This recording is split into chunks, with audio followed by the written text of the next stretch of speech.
Grabe yung bundok dito, puro ganito yung bato. Ganyan. Lalim ng mga bundok, ganyan.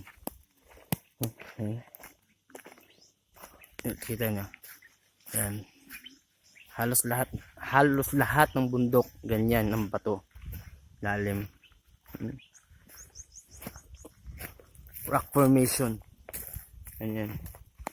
Lahat ng malalaking bundok ganito yung ilalim. So, yan. Yan.